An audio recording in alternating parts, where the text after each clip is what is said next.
Hi there, and welcome to Reflections with Rhonda Jones and Monica Livingston. Today, and I hope the cameraman gets the switch right, we have in our lounge area Ruthie Wyburn and Kimberly Johnson. Ladies, give them a big hoorah. I mean, they used to not be this boisterous, so we're going to try to tame them down just a little bit. Actually, they're very appropriate ladies, I would say. Wouldn't you say that about Kimberly and Ruthie? Proper. You know, Yeah. right. If anybody's going to do anything appropriate, it would be those two. Yeah, leave it to us to Do the inappropriate. just never know. Well, we'll have to work on that. We have good role models, though, with Kimberly and Ruthie. So we do aspire to be them when we do grow up. And we're not making fun. We're being serious. We're being really serious.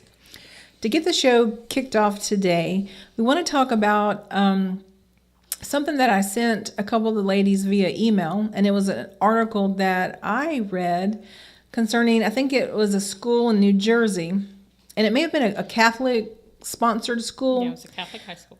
A Catholic high school, and they had the girls sign a pledge to stop cursing, A no cursing pledge. a no cursing pledge for girls. Now, while that is a great idea, because it's a terrible habit, Yes. to say the least, among other things, I was looking around to find where the boys were going to sign their pledge cards. Well, it did. The article did say that it's not a double standard. That while the males weren't asked to take the vow, they have been asked not to swear when near the girls. That's not a double standard.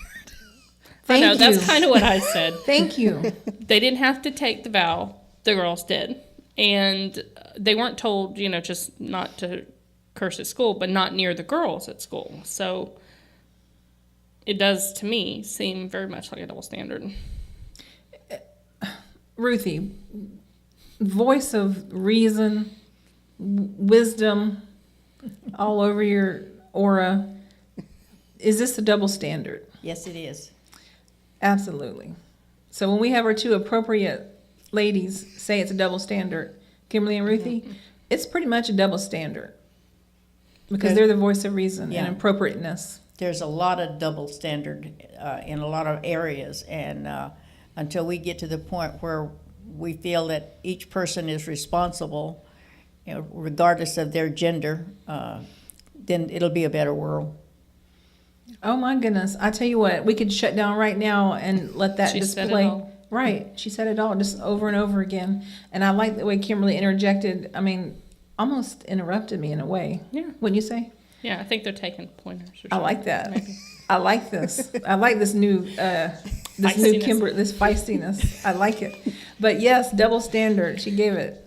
Yeah, maybe that's a double standard on our part because we're calling them proper, saying we want to be like them, and then we're applauding them for interrupting like we do. So help us, y'all. You just want us to have balance. That's all. That's right. Yes, balance. I'm the queen of probably double standards and many other things, but obviously, and then one part of this article said, well, I think it was the pitcher. He said, well, whenever I pitch and it doesn't go right, Can't help it. I can't help but say whatever, and so I liked how the article pointed out that this was timed. This initiative was timed for Catholic Schools Week and Old Fashioned Romance of Valentine's Day. They promised lollipops as rewards. So it was kind of timed to, I guess, maybe help with the overall light of the way the school Right. was viewed or something. I don't know. I'll tell you what, I got one better. Why don't you concentrate on not having the priest molest the children first? Then we'll work on the cousin aspect. I mean, really, let's get priorities together there. And I don't say that by being mean-spirited and saying that it's a Catholic thing. Right. It's not. It's a human thing. But obviously there have been problems and cover-ups and whatnot, as there are in many mainstream religious organizations that have huge hierarchies and and Right. people that need to be protected. And so, cussing is horrible. Ruthie, what would you tell somebody if you heard them say a curse word? I mean, what's your advice for girls and boys that cuss? To become more knowledgeable so you'll have more words to use and you don't have to use these trash words. Wow. I had an adult say that to me at one time, that, to that constantly use curse words. No, they weren't saying it to me because I was doing it. Oh, okay. They were just saying, that was me. someone I was has a talking very to- limited vocabulary if that's the choice of words that they always have to use. That's true. I mean, I see that as partly true, and I do see that it's just a horrible habit. It's like saying, crap all the time. Like, crap, I can't believe I did this, or crap, and that's, we all have levels of comfort of words and things in life that we can tolerate, and some things someone will say will set us back, and so crap could do it as well as the other word for crap. Now, in the article, it also said that it's unattractive, or that the pitcher, who is 16 years old, or maybe it wasn't the pitcher because it says this person who was 16, and then it says a pitcher, but it's not in the same sentence. So I'm thinking maybe I'm wrong there. But anyways, it said it's unattractive for females to have potty mouths. But at the same time, is it any more attractive for Right. the male, Exactly. the boys? So we want ladies to be ladies, and we want gentlemen to be gentlemen. Boys to be gentlemen and girls to be ladies. And so if it's unattractive for a woman to do it, it's, to me, certainly unattractive for a man to do it, or a boy. And my dad, looking back over the course of history, he used to always say there are two things in this world that he thought were pitiful looking. I forget what the one was, but the other was a drunk woman. And then I was like, yeah, I agree. But the older I get, I'm thinking, why a drunk woman? I mean, what about a drunk man? Yeah. Kimberly, Yes. tell me how you feel about all this. I mean, you did stand up and say, yes, double standards, but Yes. Why do you feel that way? I agree that the girls shouldn't be cursing. It isn't ladylike, but the guys don't need to do that either, in my opinion. Like Sister Ruth said, it's a sign that someone isn't intelligent enough to come up with something else to say. And I just, if you're treating the girl with respect, not to curse around her, true, but if you want her to respect you, why would you say one thing in front of her and then you act a different way around your friends? Right. I mean, that's not honest, and I don't see that's good in any way, that would be acceptable. Right. Okay. So we are almost fed up with these double standards going on. And that brings me to a story that is a somewhat double standard. Excuse me, let me say it this way. Definitely double standards, but what I'm saying is more about a crime instead of a double standard. We've all heard about this young lady, I think she was 23, from India, and she was gang raped on a bus. And the story goes like this. Obviously, in a lot of countries, and even our own country, women aren't always given the same opportunities as men, and girls aren't always given the same opportunities as boys. And in India is no exception. As a matter of fact, it's probably it's becoming better, but it's one of the worst. This young lady, the father, and I just thank God for the father. I applaud him. He had a son that could go into engineering school, but he said, no, my daughter is older and she needs to go to school. So even the son, they all said, well, the girl will go to school first when she graduates, then So they didn't just save the money up for the boy. education for the son. That's right. It was the daughter's older, she's first. If she wants to, we're going to support her, and then we'll Yes. worry about the son when he comes up. And that is a big step for someone Definitely. in countries such as India It is. to take. It is.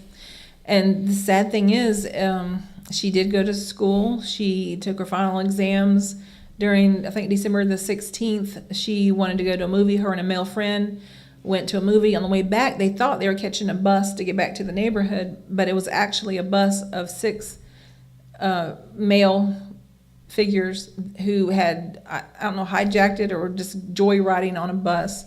And they, for a couple of hours, took turns raping her, beating her friend, inserted metal rods in places that they don't belong.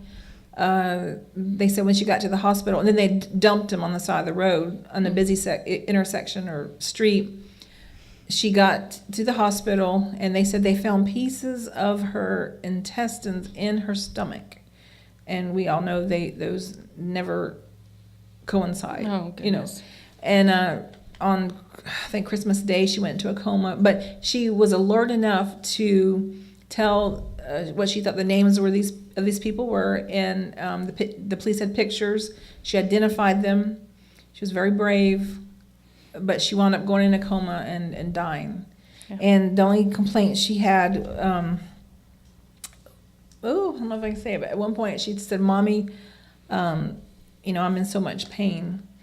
And it came out that she had passed her finals, and she was going to be a physiotherapist. That's what she wanted to do. But a life ruined, a life that was given a chance that not many females in India have a chance nowadays. And I thought, how sad she accomplished something that not many do. Because in India, they actually have gender selective abortions, because if they find out if it's a girl, you can abort your child. Because the girl is actually raised to wait on her brothers and then her father. And then even when she gets married, she obviously waits on her husband. But if she is allowed to get a job, she takes all the money and gives it to either her father and her husband, or one of them. Right. And so women are so put down in so many different little cities there. And but I thought it was a sad story. I thought it was a story of double standards. The backstory is of how the guys are projected up where they can be whatever they want to be. They can go to school, but the girls can't, because they have this role that somebody said thousands of years ago that a woman can do. Right. And the dad, and he was an older person, he made a great decision to say, no, my daughter is going to have an opportunity. And these were not rich people. This was a man that only made about $220 a month. But when he was young, he knew that he was in poverty and he was going to leave some little town, and he moved to New Delhi to make a living.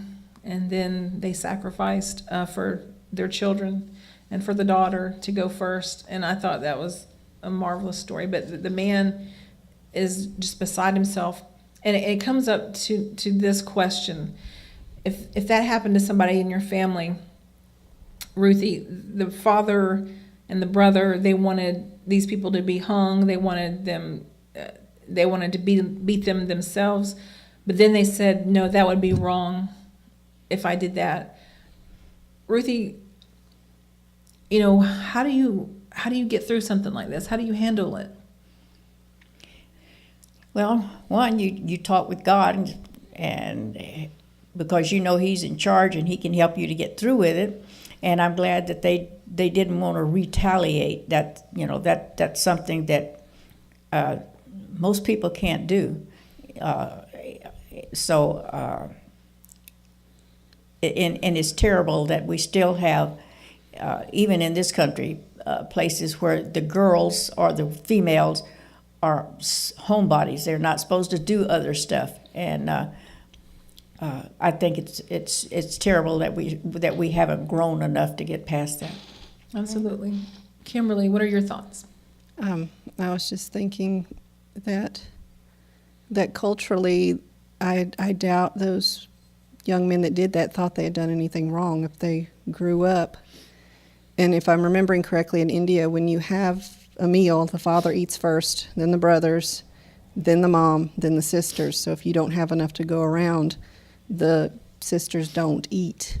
And if you've lived your entire life seeing women treated like that, I don't know that they even realized how horrific what they were doing was. I mean, I'm sure they knew that they shouldn't kill her, but I mean, that's something that's going to have to be changed on a national level. I'm glad that her father was taking that stand, and it does show the country's changing. That's fantastic. Yes. But I And can't you know, imagine. I know that India, as well as other countries, have all been taught the same kind of eye for an eye theology that, you know, we see portrayed in the Bible. And so for the parents and the brother to be able to move past the anger, to, you know, not want to see him hung, and know that those were feelings, but to act on that and to push for that wouldn't make the situation right, and it wouldn't be right. I think they showed a lot there too, Yes. trying to come out of, you know, the way that they've been brought up. We had a Yeah. viewer comment. I don't know if you saw it. No, go ahead. We always want to let our viewers Yes. know that when they text in, we do get your comments. Maybe not always right when you send them. We have a crew that works very hard. But this came from Tally, and it says the Vatican needs to stop covering up for pedophile priests.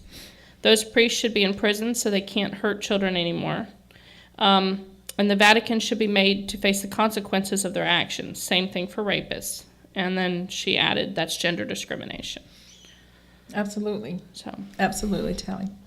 Thank you for commenting. And if you do want to comment directly, you can comment at 850-572-7442. That is my number. And then, of course, info@newcovenantgroup.com. We have the chat rooms going on, Facebook, Ustream chat. And so we have many different ways to contact us.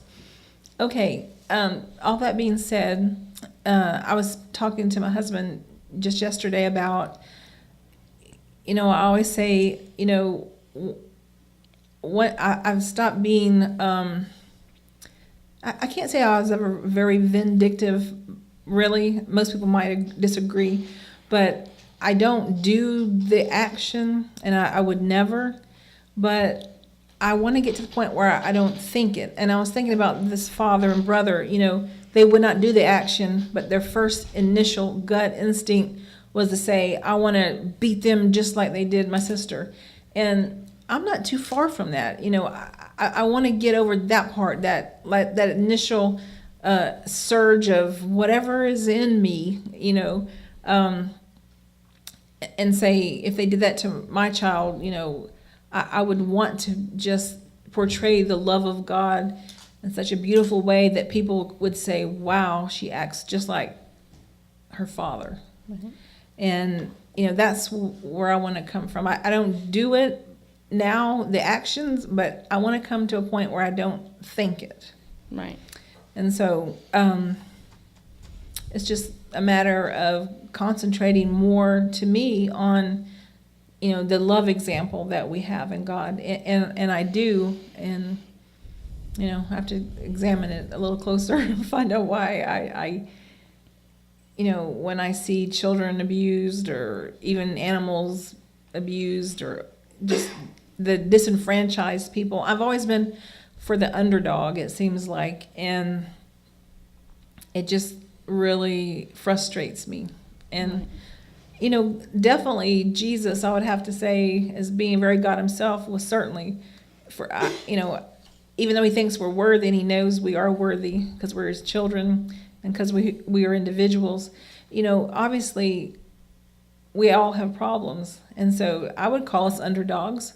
I would call us worthy. I would call us exceptional, marvelously made. But I would say we all have problems. And my problem may not be Ruthie's problem or Kimberly's problem or even your problem, but I have my own set. And so we have to be so careful to be inclusive of each other and also to understand where somebody's coming from. Right.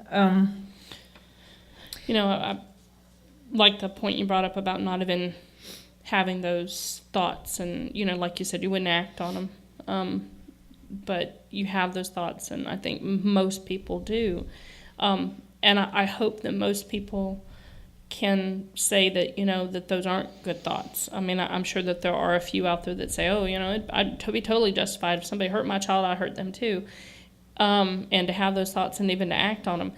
But I think, and I would hope that more people would look at the fact that, that's not going to change the situation, going out and going after these people and harming them yourselves or, pushing for their death isn't going to bring your loved one back or undo the act, whether your loved one lost their life or not.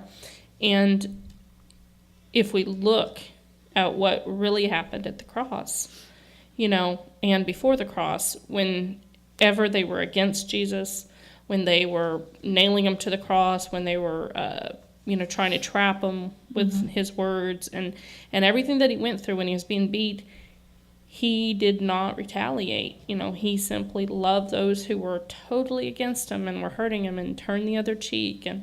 And we, if we really want to learn anything from what Jesus taught, it was, look how I am, live and love the way, I do.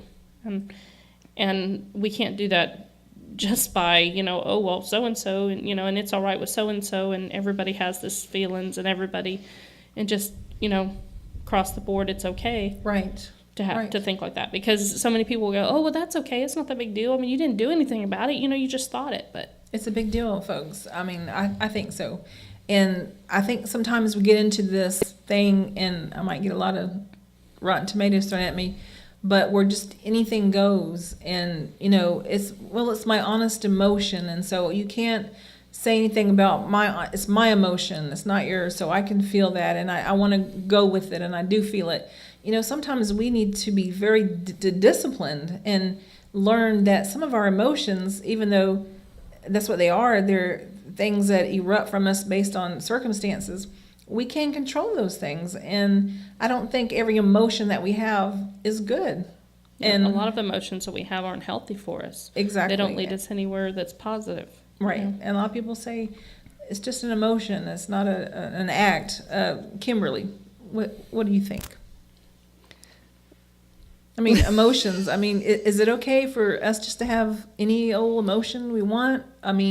Okay, yeah, I'm going to be the odd man That's out here. okay. That's all right. I think emotions are nothing more than a response to a stimulant. It's like knee jerk, hit your knee and it jerks. I think what needs to change, not necessarily the emotion, but the way that you viewed the situation. If you become angry because someone's wronged you, like, for an example, if I'm reading a book and one of my children is asking me for the 100th time to do something for them and I become irritated, I don't necessarily think it's the irritation that's wrong, but maybe the fact that I'm placing my book in front of their needs. And what needs to change is not the emotion, but the motivation behind the emotion, because if the motivation changes, the emotion will change. Okay. Does that make sense? Yeah, it does make sense. I can buy into that to some degree, for sure. Irritation is an emotion.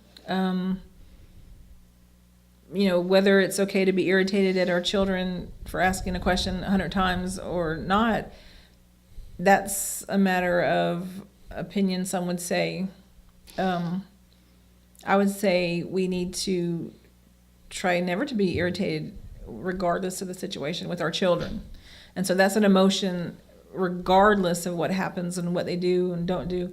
I would think Right. we need to be disciplined and try not say, I'm going to be irritated and it's okay, but only if I'm irritated because of this reason instead of that reason. Well, I don't think that you can turn the emotion off and just say, okay, this is irritating, but I refuse to be irritated, without dealing with the motivation. Right. I agree. Because to me, it's not the emotion so much. The emotion is the symptom of the problem. Deal with the problem and the emotion will change. Like we were saying a while ago about these men that did this, something in their mind told them that woman was a piece of property. And they are emotionally reacted based off of that presumption. And naturally, the father of this child initially wanted to hurt these men because of his protection of his daughter. I don't think it was necessarily wrong for him to initially feel that as much as I'm surprised that he was able to forgive them. Sure, right. And I'm not being clear, I'm sorry. No, the only thing I would disagree, and if I'm understanding, is to me there is one emotion called irritation, but there could be hundreds of thousands of things, happenings and instances to cause us to be irritated. Right. So if I have to deal with each and every one of these, Right. problems, so I won't be irritated, my whole life's gonna be spent trying not to be irritated. Right, because sometimes it's not the child that you're irritated with, it's, 100 different other things Right. that have led up to, I'm in this state and, here I am now, and then, towards the child, And I agree, you don't need to be irritated at your child and put your needs above their needs, but I see what you're saying. It's not always what it seems. You're not always irritated at the person right there so much as maybe the whole situation or even something that happened hours before. Right, and if we deal with the emotion of being irritated instead of, we would never live long enough, I don't think, Ruthie, to you to ever go through every single happening that would cause us to be irritated in life. But if we deal with just the emotion of being irritated, I'm going to try to deal with just that. That's one thing to deal with instead of each emotion. Each happening. I don't know. I think I'm getting wrapped around the words here. Ruthie, help me out. Well, when you become irritated at something and you realize that this is causing it, then you can take care of that. But you're going through your day and you've got this routine, you have to get this done in a certain length of time, and person A interrupts and person B interrupts, and you're irritated, but by the time you get to person D, you're really irritated. Poor person D. Yes. Sorry, honey. And instead of taking care of saying, and when the first person and you get a little bit irritated, just say, well, people are more important than getting this done on time. It's not easy. I'm not saying everybody does it, because I know I don't, but I'm just saying that that's one way of handling it, and it's something that you have to work on. It's not going to happen overnight. Right. I guarantee you. And we had another viewer comment. Tally, thank you for all participating in the conversation with us. We do appreciate that. Let me see. Okay, we've got quite a few here. I didn't see all these. She said, it's important to fight for racial and gender equality for all. That was a little bit ago in the discussion. I didn't see it. An eye for an eye theology is wrong. There is no greater evil than repaying evil with evil. Jesus was and still is opposed to that. We ought to overcome evil with good. Agree. If it was your own child, you wouldn't be able to not think it. Let's just be honest about it. Well, I agree that's probably your first thing is my child or my loved one, and that instant emotion. And, she did say that, you can't choose your emotions. But I think to some extent you can work on not, I don't know. I don't know how to word it. Something along the lines of, the more you just look at the fact that, people make mistakes, they mess up, they hurt others, but, and you're going to feel things, but, wanting to see that person get help so they don't hurt somebody else, I do agree that they may have to be locked up to where they can't hurt somebody else, in the instance of a child molester. Sure. Or someone who's raping, and that was her other comment, was that they need to be locked up and kept away. And, I agree, and they need help, but at the same time, I don't know how to train my emotions not to get this, but at the same time, I think that we have to, I agree with Rhonda that I want to strive to not, let anger be the emotion that I have, or to want to fight back, or, Right. Yeah, I think we should, the part of being mature is to have some control over your emotions. As a child, we let children slide on some things because we know they're not mature enough to handle all these things going on in their minds and their bodies. But as we get older, we expect more out of a mature person, and not just physically mature. Now that we know more about God and we have learned so much more about his love, to me, some of these negative emotions and these quick emotions that come up when things don't go our way, we should be overcoming them, because I do believe we can be these overcomers. I mean, overcoming anger and irritation. And trust me, it's easier said than done sometimes, but it's something that I don't think we should give a free pass and say, well, it's my emotion, and it's just something that is going to happen, and all emotions are good. And I think we should be more mature and try to handle them better. We do have a comment from Tina. I have to take my glasses off here to read it. Usually people have to put them on to read, but I'm the opposite. Tina says, most are for the underdog, but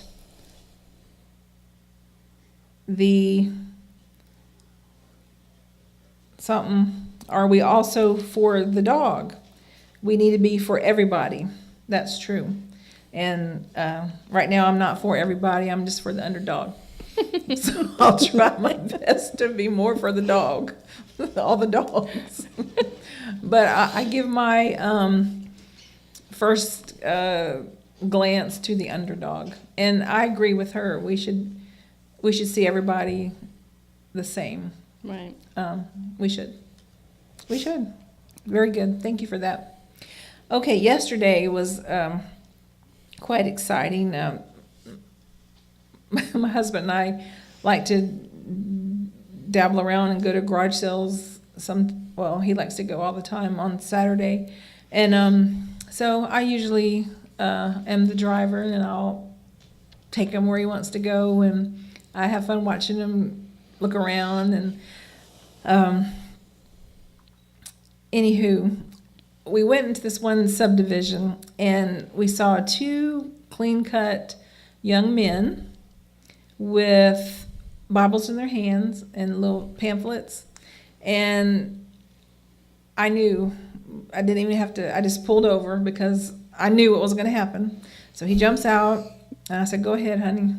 And for the next hour and a half, I sat in the vehicle, and I did get out toward the end and speak to the gentleman, but he was in his heyday. I mean, loved every minute of it. But they were close enough where I could hear, because it left one of the doors open because it was sort of warm. And what I heard was so sad. One of the gentlemen said that, Michael went on to say about the person that rapes and then pays the 50 shekels to the father, for the daughter. And they said, well, there's nothing wrong with that, because if the rape occurred, automatically that they are joined together. And that they use the argument that in those days, the physical act of intercourse consummated the marriage, but I mean, this was forced upon this girl, I mean, a rape is not a willing consummation of anything. I'm sorry. I mean, they had the audacity to say this.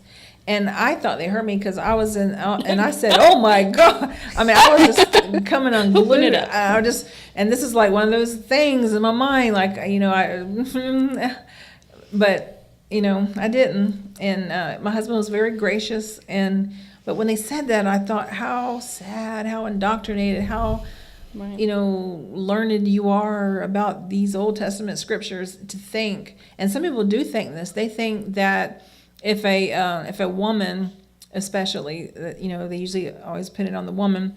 If she has, say for instance, she has two sexual partners, and then she gets married, and that would be her third sexual partner.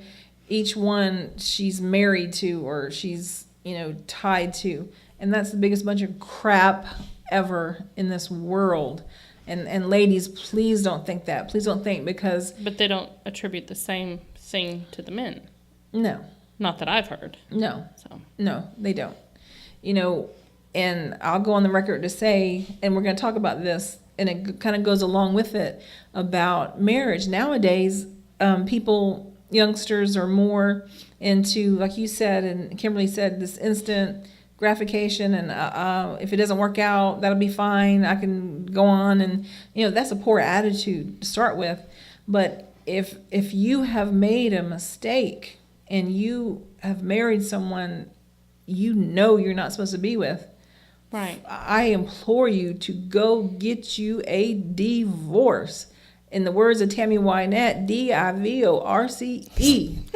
Please do that. You do not need to screw your life up any further. Right. I mean, I think that most people, and the talk arose because somebody on Facebook that I know had posted a conversation about the fact that she's never going to get married again, but how to instill in your child to believe in that it's forever when she doesn't anymore. And it's not that she just doesn't believe in marriage. She's been down that road, and she's been with someone in a marriage that didn't believe in the forever and hurt her, and so she's burnt on it. She doesn't want to go there. And she says that this whole generation, it seems like it's just I'll try it, and if it doesn't work, I'll get a divorce. So that's not what we're saying. We're not saying just go get married willy-nilly. But if you do, I mean, are you supposed to spend the rest of your life with someone who abuses you or keeps you under their thumb, whether it, is physical or, mental or verbal abuse, or just be paired with the wrong person? I would say no, but I mean, it also, when you marry someone, take the time to get to know them. Don't be married. I mean, don't date 2 weeks and run off and get married if you can help it. Know about that person. Know what they value. Know that you have the same goals, for instance, I've had people that I've known that have gotten married and one wanted kids and the other one didn't. Well, that's kind of a big issue. That's a biggie. And you would think that you would discover that and, really, like if I'd, before Joey and I got married, if he'd have said, there's no way I never want any kids, I would have said, are you joking with that? Or is there any chance you're going to change your mind? Because if there's not, I do want kids. And sure. Ruthie, so. Now, your generation, I think, is the generation that stuck in it and probably, learned maybe, I don't know, a lot more about your mate before you got married, or I don't know, but your generation stuck with it. Why do you think it's different nowadays? Because we were taught to keep our commitments. If you told someone you were going to buy something, you shook hands, and it was a done deal. You didn't cheat them out of anything, and they didn't cheat you out of anything. It was more a generation of honor than it is now. Now we think more, well, this is what I want, and if they don't want the same thing, then I'll just get rid of them. And that's not the way it should be. You should find out, know what this person values, know how this person feels about money, spending and saving money, how this person feels about raising children, how they feel about taking care of their parents. You need to know their values, and then when you decide to make a commitment, you've got a good, strong foundation, and it would last longer. But people nowadays don't. They say, well, wonder what this, if I marry him, what will it mean to me? They don't think about what will it mean to him, or vice versa. And that's the problem. That's the reason we were more committed than a lot of your younger people are. Kimberly. I think that was great. And I think that is part of the problem. If people looked at marriage as a lifetime commitment and something that you would have to honor, maybe young people would take a little more time before jumping into a marriage. And there would be a longer get to know you process before a commitment of marriage was made. Someone asked me once what was the best advice of marriage I could come up with. And so for what it's worth, I told them the person that you marry the day before the wedding, they're going to be that same person the next day. The wedding's not going to change them. So if you have a problem before the wedding, it needs to be dealt with before the wedding, because saying I do is not going to make them a different person. So I think maybe if we did like Sister Ruth said and we took our word more seriously, then there would be less people jumping into marriage that's just going to fail later on. Right. I do want to clarify this, though. I'm sure there have been people that have entered into a marriage and said, I am committing this to you, and the person committed to them, and abuse has occurred, whatever, Sure. And you have made a commitment. My advice to you is twist off, run as fast as you can. Right. Do not Absolutely. ever stay, if you can, into an abusive relationship. Yeah. Even though you have committed to this person. Right. There are things that you can work through. There are Right. things you can't. If someone's abusing you, don't stay and be abused thinking they're going to stop. That Right. doesn't Exactly. usually stop. That's right. I It mean, doesn't. they may cut your, a limb off and, oh, well, I'll never do it again. Next time it might be your head. Don't Sure. expect that it's not going to escalate. Right. And and stay in it. If someone won't allow you to have any interaction with your family or any interaction with friends, and they just want you to be just with them and them all the time, they won't let you work outside the home or anything, and they're dictating Right. your Red life, then flag. you've made a mistake. You're with the wrong person. There are things you can work through, and marriage is, and more people need to realize that marriage isn't just this rosy thing. Just like with having kids, you're going to encounter situations. You're going to have hard times where there's not a lot of money. You're going to have situations that arise that you disagree on, and that you're going to have to put work into it. And if more people realize that, and we're willing to work on it, and that was what one of these Yes. people were saying, is that it is something you have to work at. It's Right. not this instantly. Instant. That's true. I mean, it takes, marriage takes more work than anything you will ever do. It takes more work than having children. It takes more work. I mean, it is, other relationships, you don't have to get in bed with them every night. You don't have to, there's just so much into a marital relationship. And Ruthie Right. and Kimberly gave great advice. The person the day before the marriage, the ceremony, they're going to be the same, if not worse, Right.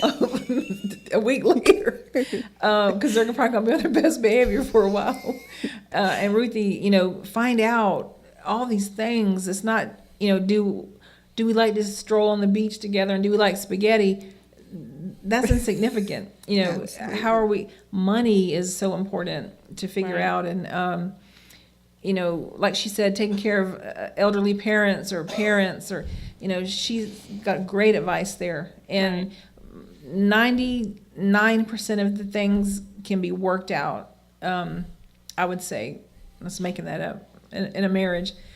But, an abuse situation, if you can, you don't have to feel pressured by the church because you got a divorce because you're abused. And I think, and Ruthie, forgive me for this, but in Ruthie's generation too, though, I think there was more of a horrible stigma to people being divorced, and they were, especially for the woman, the man, whatever, but for a woman to be divorced, even widowed sometimes, in the Bible, they act like it was a curse to be a Right. widow. How sad is that? That your mate died and God must have cursed me. The woman just keeps getting crapped on, it seems like. But in the generations prior to this, the church really frowned on divorced people. They had these special classes for them. If we have the married class and we have the single class, and well, we don't know what to do with you, but you're divorced, and so you must have something wrong with you. You must have, committed adultery, or you didn't do this or that right, and now all the ladies in the church are afraid for you to hang around their husband. Rub off. Oh my goodness.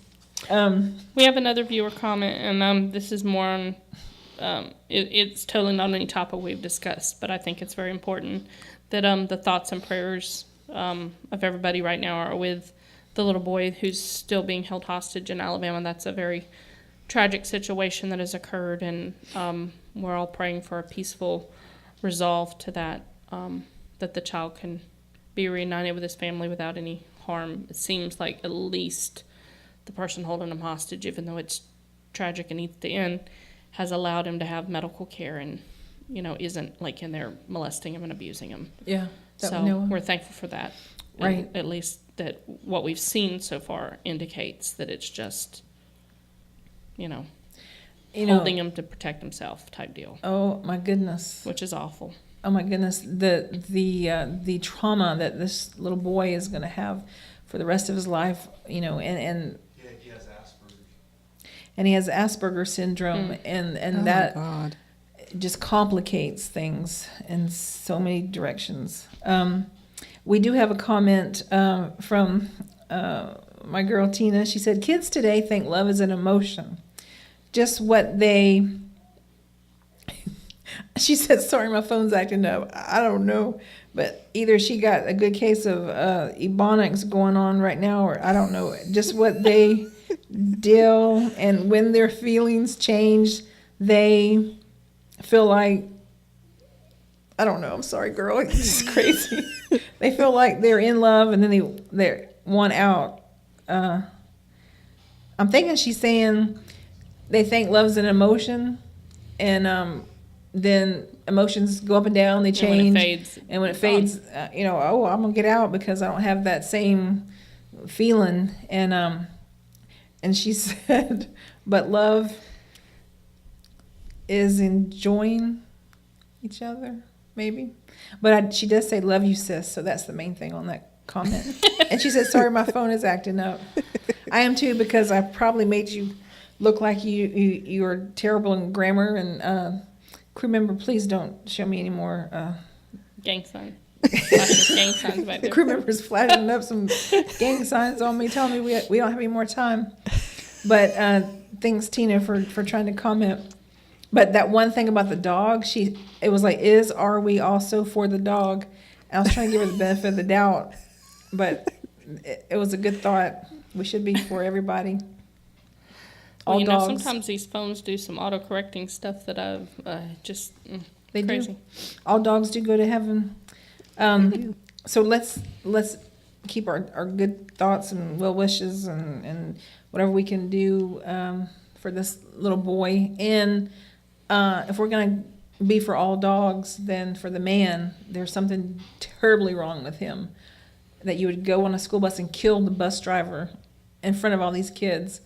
And the bus driver, I don't know, I'm probably making this part up, but say he was like 66 or something. I'm not sure, but Yeah, I can't remember the age. he, didn't want to give him any of the kids, and he tried to stop them. And so the bus driver, to me, was a hero and died in the line of fire. And so let's pray for that family.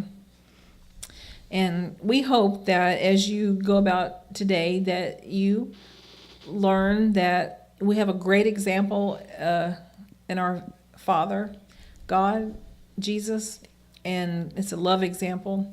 And the advice that Kimberly and Ruthie gave as far as marriage goes, marvelous advice. Hang in there and just work on it. It's work. It's work. But not if you're being abused. But if you're being abused, you run, you twist. If you marry the wrong person, and you know it, twist off.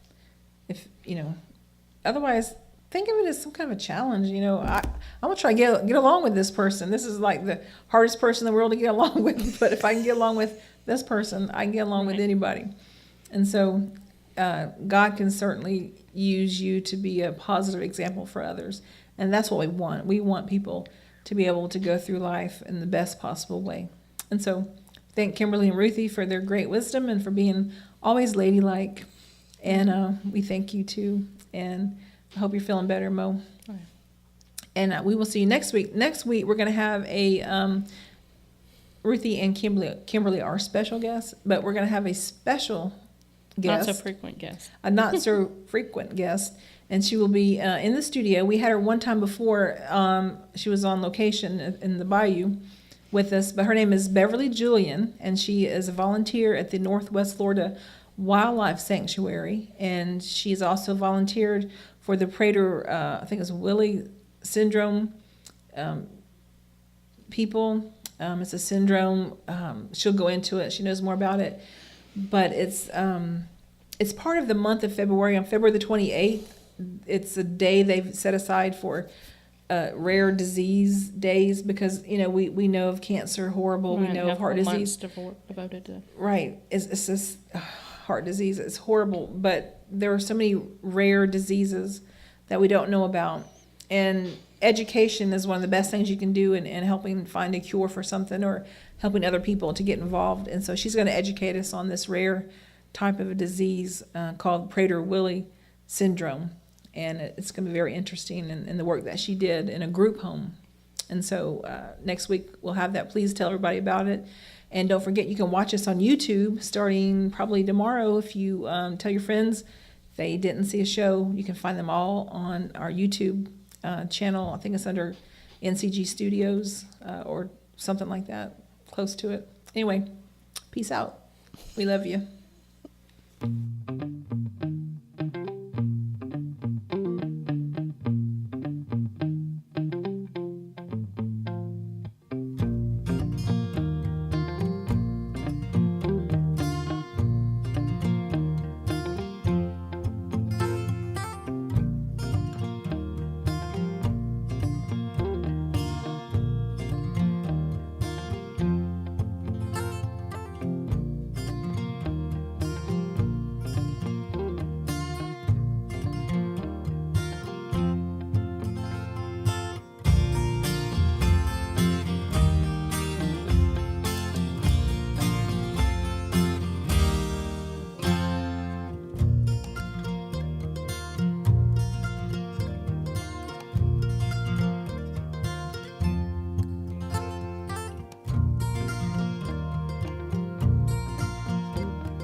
Asperger's.